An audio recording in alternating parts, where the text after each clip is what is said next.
Today we are going to use the knowledge that we learned last week of making a pumpkin, and we're going to do that again in a different way.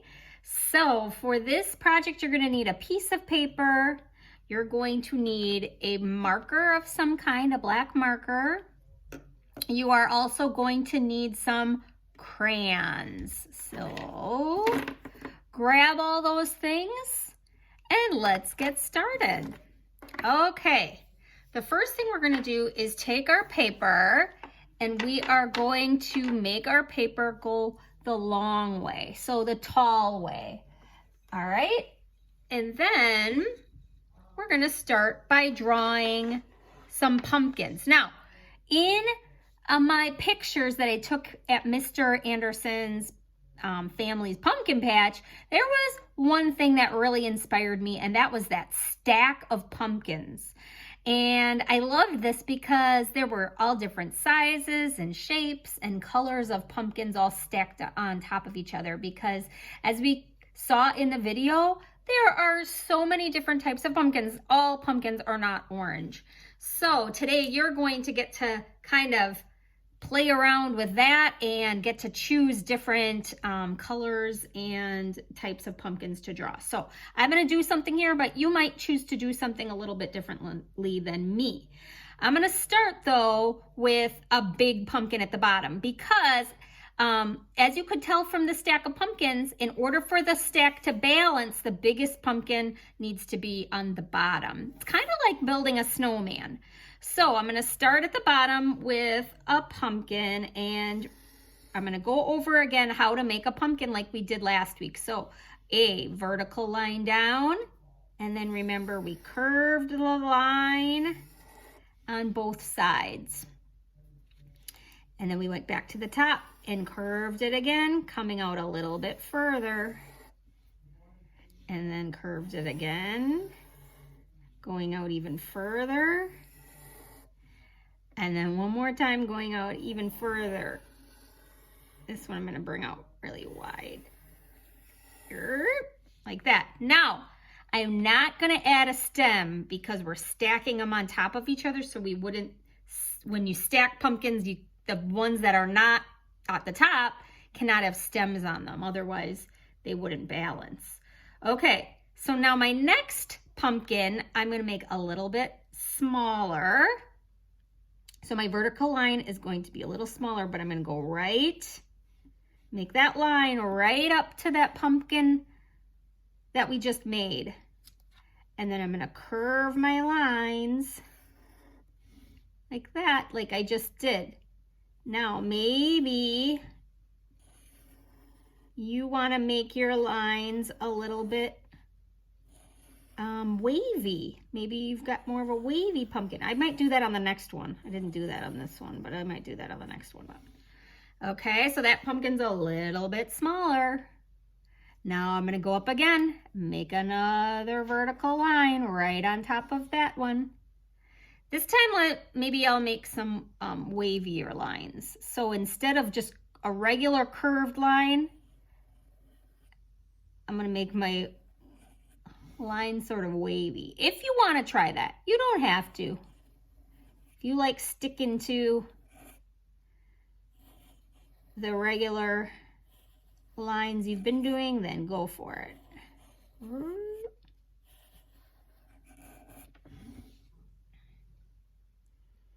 All right, and then up at the top, one more. This one's going to be the smallest. So I'm going to put a little short line. And then curve those lines around. If I'm going too fast at any time, you can always pause the video and catch up. But again, your stack of pumpkins does not have to look just like mine. Okay, my little one at the top is the smallest one, right?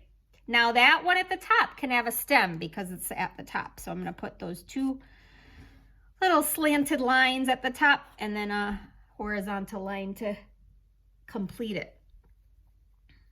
Now, you can color these pumpkins any way that you want. If you want to color one with the warm colors like we learned last week, remember we took our orange and our yellow and our red, and we put the lines on them, you could do that. But as you saw from our video, there's all different types of colors of pumpkins. You could do green pumpkins. There were some that were kind of striped that were green and orange. There were just white pumpkins. You can decide how you want to do that. I'm going to color mine in a little bit, but before I do that, I'm going to add my stem. So we can do that together. And I'll just color in my stem here. I'm going to do that with green. And then I'm going to make a green line. We're going to kind of practice our lines. Remember Larry the Line? We're going to practice lines. I'm going to color that again. I had a different color green. It wasn't bright enough. I like it. I like a bright green.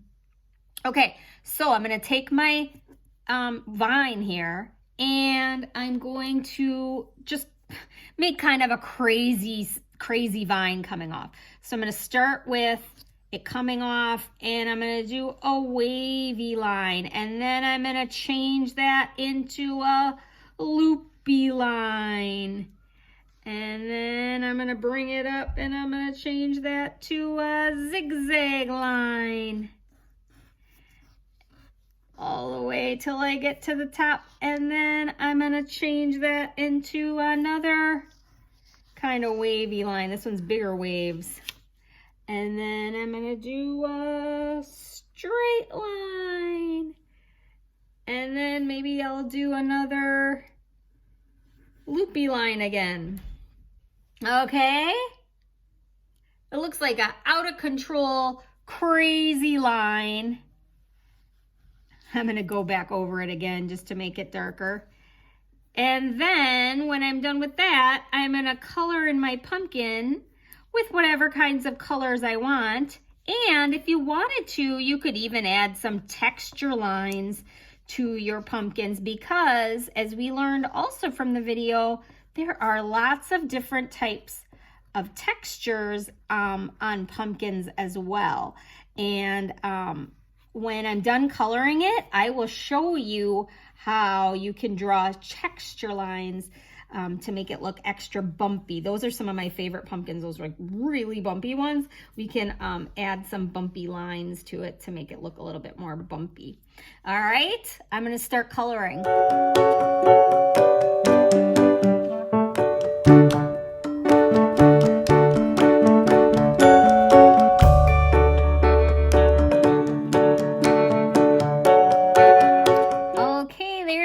Finished colored pumpkin. As you can see, I chose different colors for each of the different pumpkins, just like that picture inspired me to do. That means that I got an idea from that pumpkin.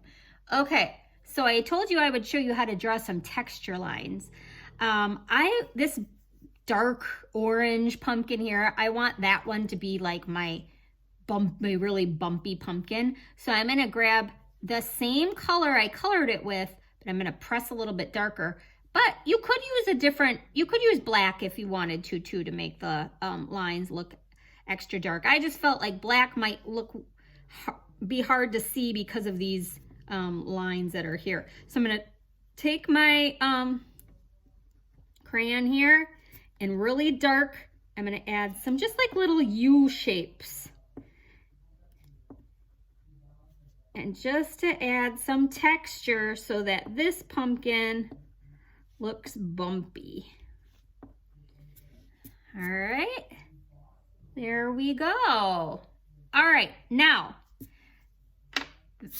that can be finished if you want, or you can do an extra step if you're interested and if you have the supplies at home. If you want to, again, you don't have to, but if you want to, it might be fun to grab some watercolors if you have them, and a cup of water. And I'm gonna color my whole background, paint my whole background with my watercolors. And I can actually go right on top of the crayons with my watercolors, and my crayon will still show through because that's called wax resist. That means the wax it doesn't let water soak into it, so it'll still show. So I'm gonna take my paintbrush and dip it into some water. And then I'm gonna use a cool color background. Remember last week we learned about warm colors and cool colors in the video, and the warm colors were this red, yellow, and reds that we used in the pumpkin. And then cool colors were the other colors, which are blues, purples, and greens. So I might use blues and purples so that the background really stands out. So I'm gonna put my paintbrush in the water, and then I'm going to wet my blue paint. But I'm not gonna smash my paintbrush down, okay?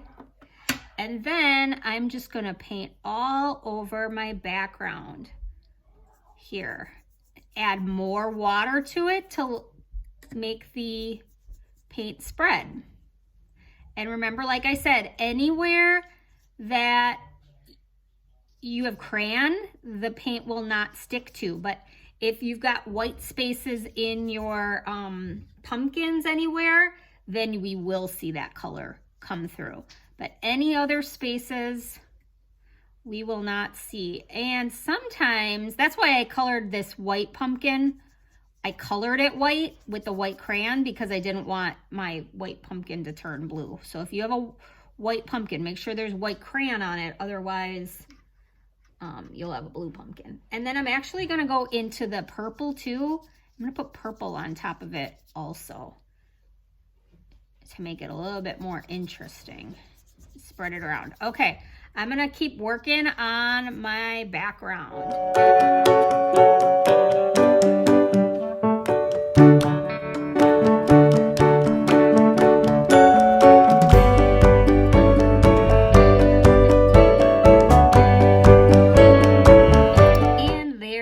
Finished picture with my cool color background. Again, if you didn't have watercolors or you didn't do the watercolor in the background, you could also color the background if you wanted with just crayons with a cool color also. That could also be an option if you like the color in the background but you don't have watercolors. I cannot wait to see your pumpkin stack with your fun Larry the Line vine coming off of it. And I'm so interested to see what different colors and textures you choose to make your pumpkin stack, and post it to Seesaw when you're done and have fun.